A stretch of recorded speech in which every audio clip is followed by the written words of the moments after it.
For advertisement, call 8125893028. Our Gmail maxtvtelugu@gmail.com. ఓం నమః శివాయ. ఓం నమో నారాయణాయ. నరదృష్టి నివారణ, కర్మ నివారణ, సకల సంచిత కర్మ, ప్రారబ్ధ కర్మ, ఆగమిక కర్మ, దగ్ధ నివారణ, తులాభార కాల భైరవాయ నమో నమః. ఓం దిగంబరాయ విద్మహే తంత్రక్షేత్రాయ ధీమహి తన్నో సంహార కాల భైరవ ప్రచోదయాతు. ఓం శ్రీ మహాలక్ష్మీదేవ్యై నమోస్తుతే. ఓం గణానాం త్వా గణపతిగుం అవామహే కవిం కవీనాపవస్త్రవస్తవం జ్యేష్ఠరాజం బ్రహ్మణస్వత ఆనశృణ్వన్నోతిభిస్సీదసాదనగుం శ్రీ మహాగణాధిపతయే నమః. హరి ఓం. 1వ తారీఖు 9వ నెల 2024 నుండి 15/9/2024 వరకు పుట్టినటువంటి వారందరూ కూడా ముందస్తుగా జన్మదిన శుభాకాంక్షలు. గతంలో వివాహం అయినటువంటి వారికి వివాహ వార్షికోత్సవ శుభాకాంక్షలు. సింహరాశి వారు సోమవారం అమావాస్య, సోమవతి అమావాస్య, మంగళవారం అమావాస్య, కాళ అమావాస్య సందర్భంగా ఎలాంటి విధి విధానాలు పాటించాలో ఈ వీడియోలో సవివరంగా సంపూర్ణంగా తెలుసుకుందాం.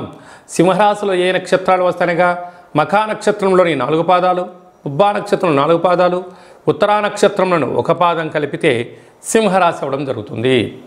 అలాగనే చాలామందికి పుట్టినటువంటి కాల సమయంలో డేటా ఆఫ్ బర్త్లో లేనటువంటి కారణం వలన పేరు యొక్క మొదటి అక్షరాన్ని అనుసరిస్తూ ఆ రాశిని తెలుసుకునే ప్రయత్నం చేద్దాం. మా, మీ, ము, మే, మో, టా, టీ, టు, టే అక్షరాల వారందరూ కూడా సింహరాశి జాతకులే. సింహరాశి యొక్క అధిపతి రవి. వీరికి విశేషమైనటువంటి నరదృష్టి, శత్రు ప్రభావం అధికంగా ఉండడం, ఈ రాశిలో ఉండబడినటువంటి నక్షత్రం మఖా నక్షత్రంలో సోమవారం రావడము, ఆ తదుపరి నక్షత్రం పుబ్బా నక్షత్రంలో సింహరాశిలోనే ఉంటుంది.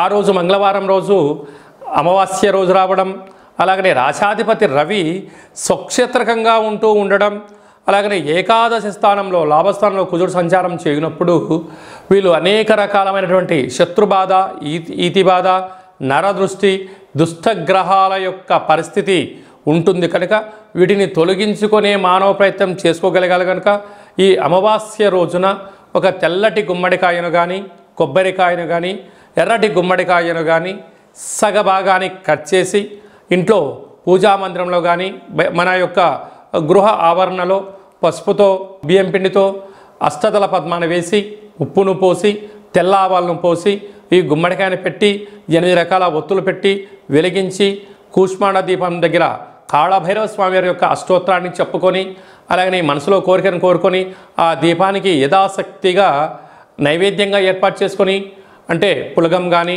దద్దోజనం కానీ, చక్కెర పొంగలి కానీ, అటుకులు బెల్లం లాంటివి నైవేద్యంగా ఏర్పాటు చేసి ఈ యొక్క దీపాన్ని, ఈ యొక్క ప్రసాదాన్ని చాకలి వాళ్లకు దానం చేయగలిగినట్లయితే అద్భుతమైనటువంటి అదృష్టం సింహరాశి వారి సొంతం అని చెప్పి గమనించాలి.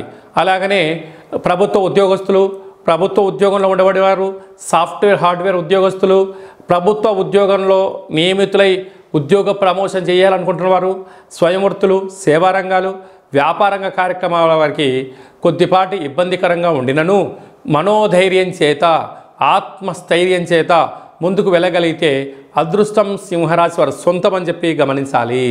కనుక మనమందరం కూడా జాతకాన్ని తెలుసుకుందాం, కష్టాల కడలకి ఫుల్ స్టాప్ చెప్దాం, ఐశ్వర్యానికి స్వాగతం పలుకుదాం, ఆ కాళభైరవ స్వామి యొక్క ఆశీస్సులు, విఘ్నేశ్వర స్వామి యొక్క ఆశీస్సులు పొందుదామని చెప్పి మనవి అందరికీ ఆశీర్వచనం. ఓం శతమానం భవతి శతాయు పురుష సతేంద్రియ ఆయుష్యేవేంద్రియే ప్రతిష్టతి ధనం ధాన్యం బహుపుత్రలాభం శత సంవత్సరం దీర్ఘమాయు సర్వే జనా సుఖినో భవంతు లోకా సమస్తా సుఖినో భవంతు సర్వం విఘ్నేశ్వరార్పణమస్తు. ఈ వీడియో మీకు నచ్చినట్టయితే లైక్ చేయండి, షేర్ చేయండి, మా ఛానల్ని సబ్స్క్రైబ్ చేసుకోండి. అందరికన్నా ముందుగా మీ వ్యక్తిగత జాతకం మీరు తెలుసుకోవాలనుకుంటున్నారా? అందరికన్నా ముందు మీరు మంచి రోజులు, ఎలాంటి రోజులు, ఎలాంటి విధులు పాటించాలో తెలుసుకోవాలనుకుంటున్నట్టయితే మా యొక్క ఛానల్ని సబ్స్క్రైబ్ చేసుకున్న తర్వాత గంట సింబల్ ప్రెస్ చేయండి, ఆల్ అనే బటన్ కూడా తెలియచేయండి.